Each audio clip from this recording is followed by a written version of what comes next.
আসসালামু আলাইকুম। সবাই কেমন আছেন? আমি তো আলহামদুলিল্লাহ ভালো আছি। আদিবাস ডায়েরি 1 2 3 থেকে আমি চলে আসলাম আদিবার আম্মু নতুন একটা রেসিপি নিয়ে। আজকে আমি দেশি মুরগির ঘিলা কলিজা মাথা যা আছে সব একসাথে ভুনা করব। তো সম্পূর্ণ নানি দাদিদের স্টাইলে রান্নাটা আমি আজকে করব। তো রান্না করার জন্য প্রথমে চুলায় আমি একটা হাঁড়ি বসিয়ে দিচ্ছি। হাঁড়ি বসিয়ে এখানে দিয়ে দিলাম পর্যাপ্ত পরিমাণে তেল। এরপরে দিয়ে দিব পেঁয়াজ কুচি। পেঁয়াজ কুচিটা আমি একটু বেশি করেই দিচ্ছি, যেহেতু ঘিলা কলিজার পরিমাণটা আমার বেশি। তো পেঁয়াজটা দিয়ে একটু নেড়ে চেড়ে নিচ্ছি আমি। এরপরে এখানে অ্যাড করে দিচ্ছি আমি গরম মশলা, এলাচ, দারচিনি, লং, তেজপাতা এগুলি দিয়ে আমি একসাথে পেঁয়াজ আর গরম মশলাগুলি ভালোভাবে ভেজে নিব নেড়ে চেড়ে কিছুক্ষণ।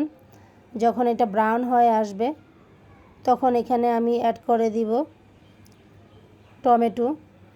এরপরে দিয়ে দিলাম কাঁচামরিচ। তো এগুলি দিয়ে একটু নেড়ে চেড়ে নিচ্ছি। এখন দিয়ে দিলাম আদা রসুন বাটাটা দিয়ে একটু নেড়ে চেড়ে নিয়েছি। এখন আমি দিয়ে দিচ্ছি এখানে স্বাদমতো লবণ, হলুদের গুঁড়া, মরিচের গুঁড়া, ধনিয়ার গুঁড়া আর জিরার গুঁড়া, মানে নর্মাল যে মশলাগুলি আমরা রান্নাতে ইউজ করি এগুলি দিয়ে একটু নেড়ে চেড়ে নিচ্ছি। আর এখন দিয়ে দিচ্ছি অল্প পরিমাণে পানি, যেন মশলাটা পুড়ে না যায়। পানিটা দিয়ে ভালো করে নেড়ে চেড়ে মশলাটা একসাথে মিশিয়ে তারপরে আমি এটা কিছুক্ষণ কষাবো ঢাকনা দিয়ে ডেকে। তো আমি এখন ঢাকনাটা দিয়ে ডেকে দিচ্ছি মশলাটা কষানো হয়ে আসা পর্যন্ত। মশলাটাতে কিন্তু কষানো হয়ে গেছে, তেলটা উপরে উঠে আসছে। এখন আমি এখানে অ্যাড করব ঘিলা কলিজা।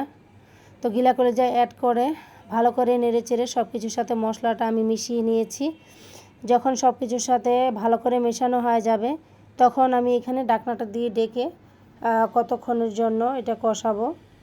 তো ঢাকনাটা দিয়ে ডেকে দিলাম। এখন ঢাকনাটা উঠিয়ে নিয়েছি, তেলটা কিন্তু উপরে উঠে আসছে আর ঘিলা কলিজাটা আমার একদম সুন্দরভাবে কষানো হয়ে গেছে। তো এখন আমি আরেকটু নেড়ে চেড়ে দিচ্ছি। নেড়ে চেড়ে দিয়ে এখন ঝোলের পানি অ্যাড করে দিব। বেশি ঝোলের পানির কোনোই প্রয়োজন নাই, যেহেতু এটা আমি ভুনা করব আর এটা আগে অর্ধেক সেদ্ধ হয়ে গেছে।